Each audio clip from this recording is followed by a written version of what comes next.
I bet you're wondering why I'm up to my neck in corn. I'm here to learn about the Mennonite community. And I'm in the center of it. I'm gonna have a chance to meet people within the community who are gonna teach me more.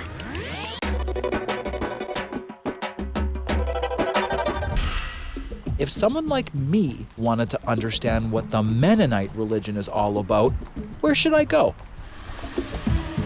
I was told there was no better place in North America than here.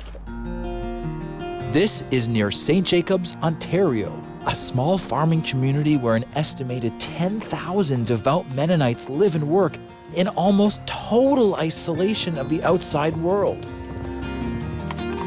But here's the catch. Most Mennonites simply will not let their pictures be taken. Luckily, I tracked down 2 Mennonite teenagers who were comfortable with the camera. Nice to meet you.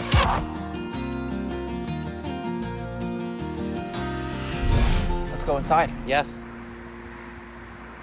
Wow.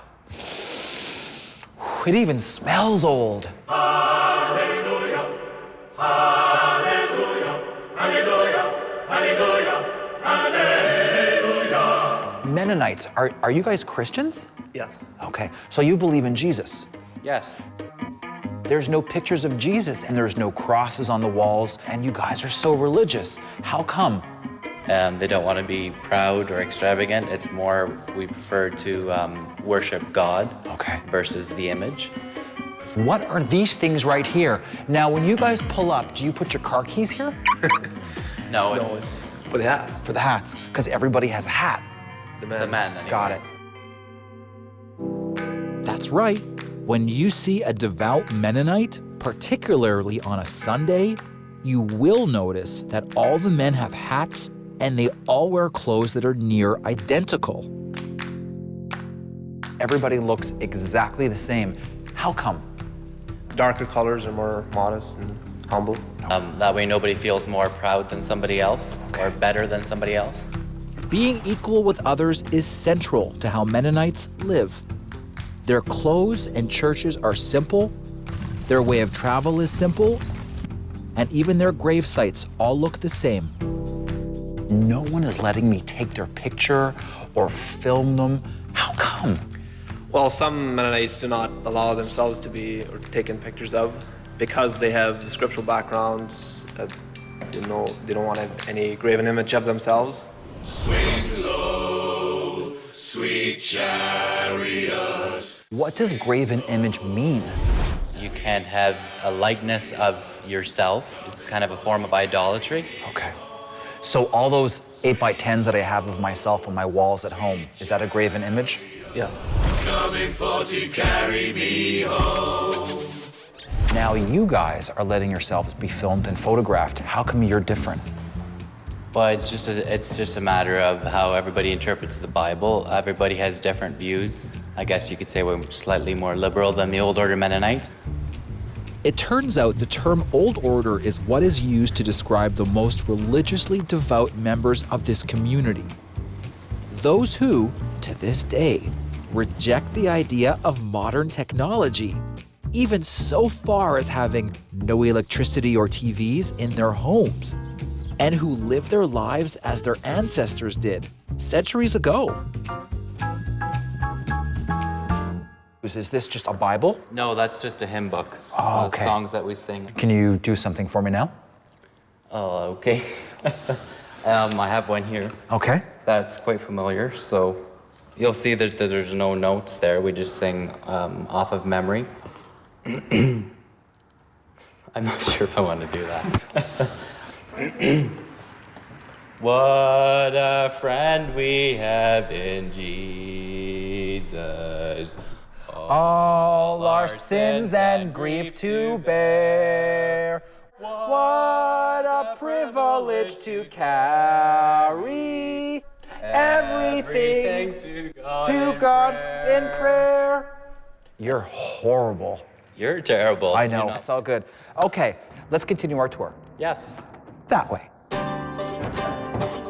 And with the sound of church hymns ringing in our ears, Curvin suggested the best way for me to find out more about the history of Mennonites would be to meet one of their religious leaders, a reverend, as long as we didn't state his name and only film him from the side. Hi, Hi. I'm Tevya. Were your parents Mennonite as well? Yes. And were your grandparents? Yes. Were your great-grandparents? Yes. Were your great-great-grandparents? Oh, I would think so. What does Mennonite mean? Well, it's a group that felt that the church wasn't living what they professed.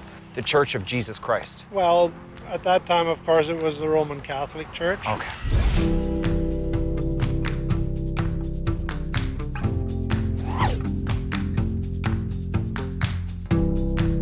Is it important that teenagers ask to be baptized? Oh, they have to, absolutely. Okay. Now, I grew up Jewish, and so I don't know anything about baptism. All I know, does an adult kind of squeeze into the little baptism thing? No. Okay. No, it's pouring. Okay. They're on their knees, and the bishop and deacon just pour a little water on their head. I got it. And two young guys recently baptized into the Mennonite church were Curvin and Warren. Well, we brought along some Mennonite clothes for you. Okay. And their next plan, for me, to live a little more like they do.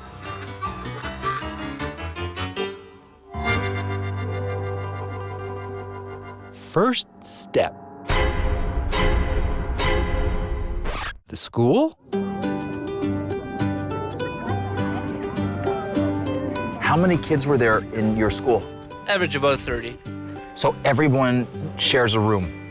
Actually, no, there's 2 rooms. Grades 1 to 4 are in one classroom. Grades 5 to 8 are in another classroom. And what grade did you go up until? 8. So after grade 8, you just stopped going to school? Yeah, went home, helped my dad on the farm. Okay. And ending school at grade 8 is not uncommon for Mennonites. It is part of their more simple life. All they're trying to do is have enough education to be able to make enough money to live a good life. And what is a good life? Be able to support yourself and support your family and to live a life for the Lord.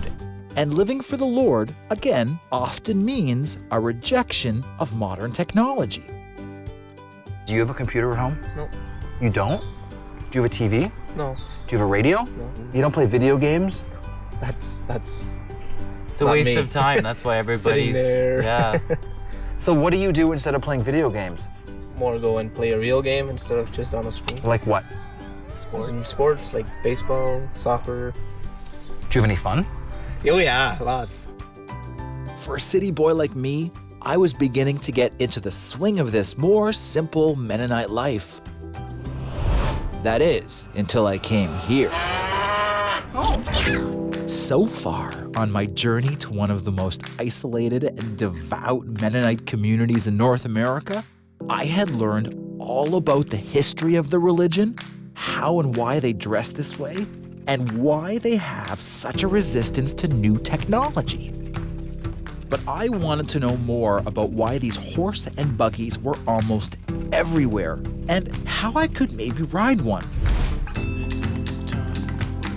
I was told to meet John Weber, a local farmer and businessman, to find out. How are you? Hi, I'm Tevya. I'm John. Nice to meet you, John. Is this my ride? This is your ride. Oh, Nelly. Do you think you're more of a spiritual person because you have a horse and buggy? No. You have grown up in your circle of life. And for us, we have grown up in our circle of life.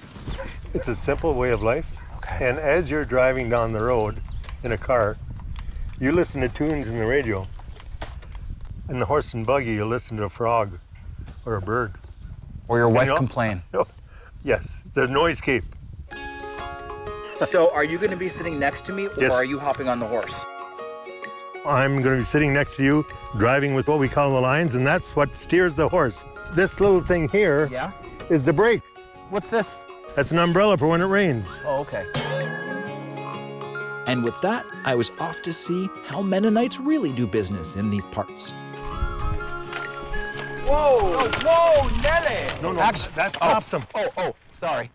And with that, I was off to see how Mennonites really do business in these parts. It's actually incredibly peaceful. It is. It's really nice.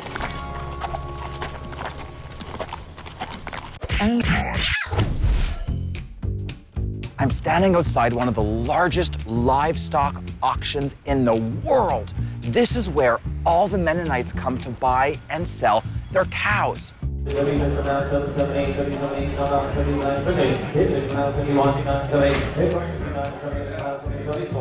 It was not hard to see just how important farming is to the Mennonite community.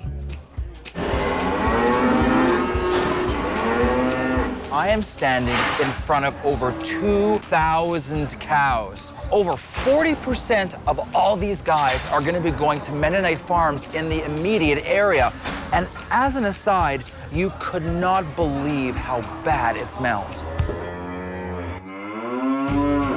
To see how some of these cows are actually used by the Mennonite farmers around here, I was told to put back on my Mennonite work clothes and meet Kervin and Warren at this dairy farm. Well, we're just about to get ready to milk a cow.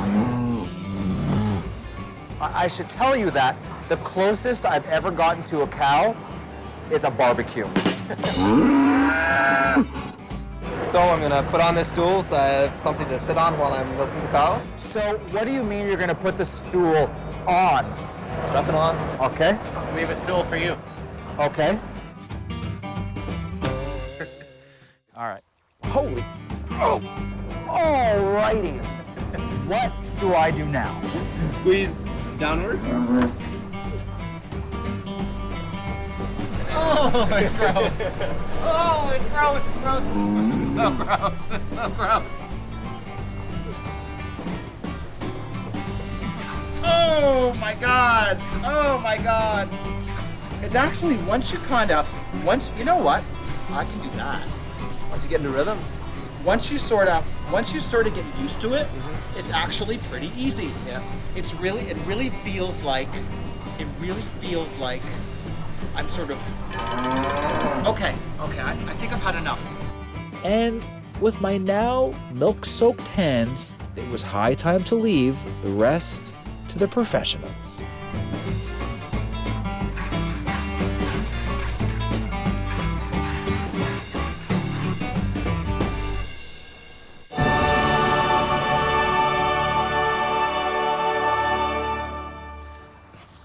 I'm walking through the middle of a wheat field, and you would think that since this place is huge, I mean, this is where all our pasta and bread comes from, they would have a dozen tractors to help them. They are very simple people. And believe it or not, many of the old order Mennonites still work this land by horse and plow, and some even by hand. How hard would that be? At Kervin's farm, Warren would show me how this old-fashioned cutting blade, a scythe, really works.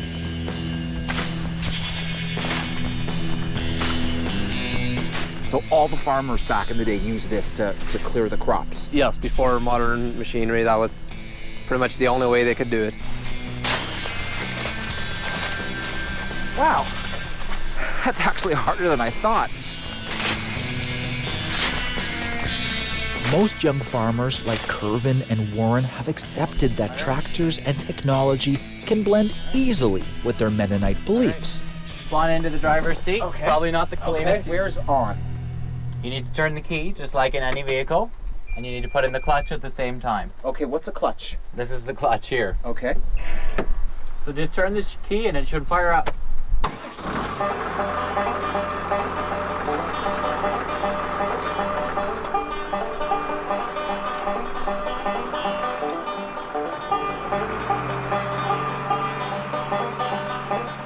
How many of your friends know how to drive a tractor? Probably almost all of them, 95%. Wow. 99%. Wow. How come? Because we grew up on farms.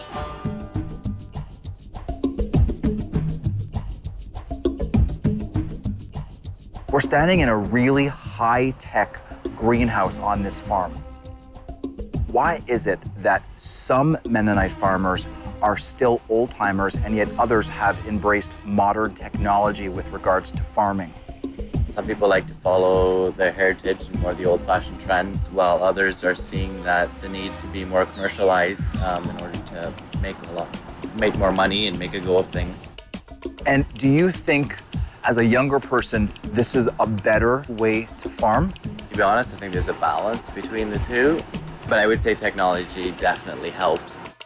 They're okay with going ahead and making money, just don't make a big show of it.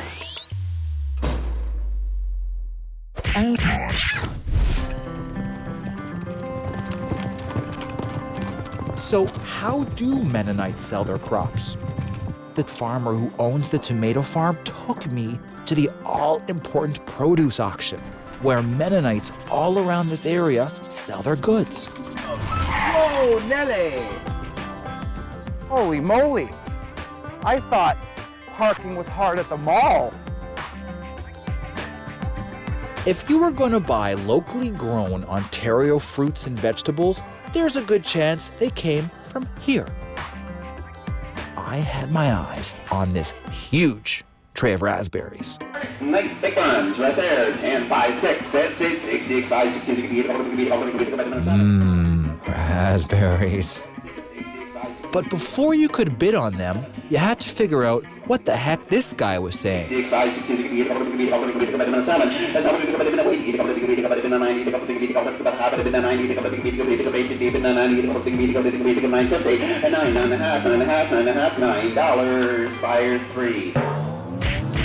I totally got into the bidding, and I bid and won a skid of raspberries. $9, folks. After exhausting myself at the produce auction, I had one last Mennonite tradition to explore. And let's just say I was sure glad I was wearing a hat for it.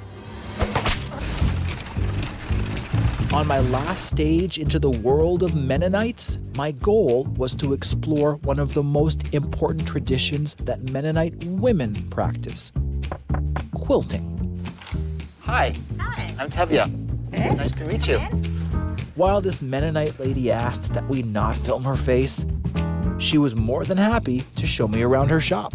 What is this right here? That's a tea cozy. Looks like a hat. Yeah. 'Cause you Some know I people can't- think is they're it? hats, yeah. You know I can't resist trying it on. Yeah.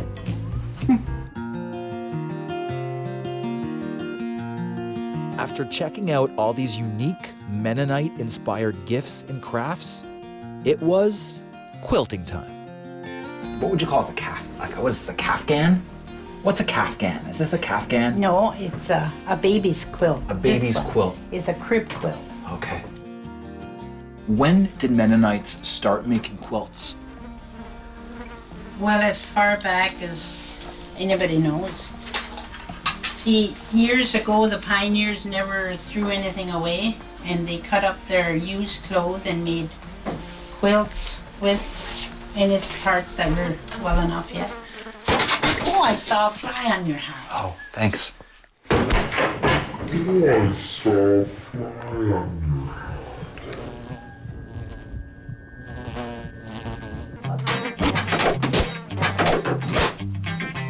Sorry. Perhaps you could help me learn how to quilt. Oh, I can do that. You just go between the material at the top and the bottoms here. Okay, I think it looks easier than it is. Yeah. Do I get a thimble? Oh, I guess so. Okay, How big finger do you have? all right.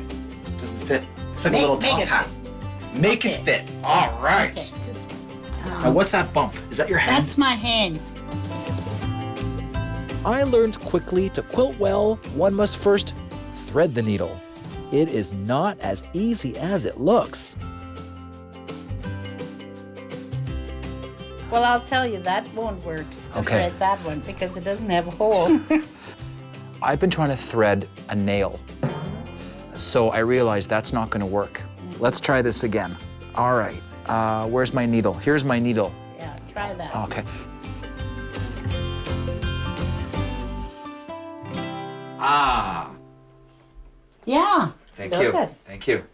Now put this hand under the quilt and feel. You want to start. Okay. Okay, but not down, just in between the two material. Okay. Right. There? Okay. Yeah. And now what? Pull it Now through? pull it through. I'll get It the job works. done. I'll get the job done. You'll get it. Okay. The most fun is of making a quilt is planning the colors Yeah. and then seeing what it turns out to look like when it's finished.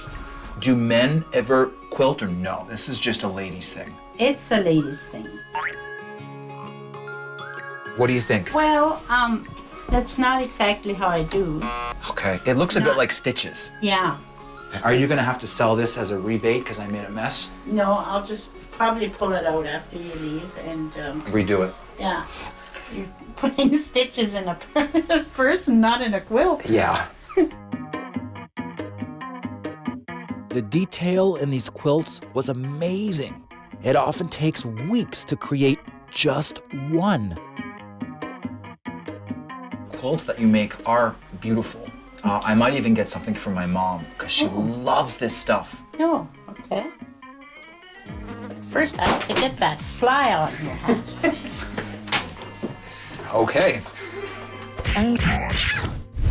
What an incredible last couple of days I had hanging out with the Mennonite community. I got to go to one of their farms. I milked a cow. I got to go to a fruit and vegetable auction. I got to ride in a horse and buggy. Whoa, Nelly! And I learned one of the most important lessons ever from these people. Stuff doesn't make you happy. The most important thing is family and faith. Now giddy up, partner. Yeehaw!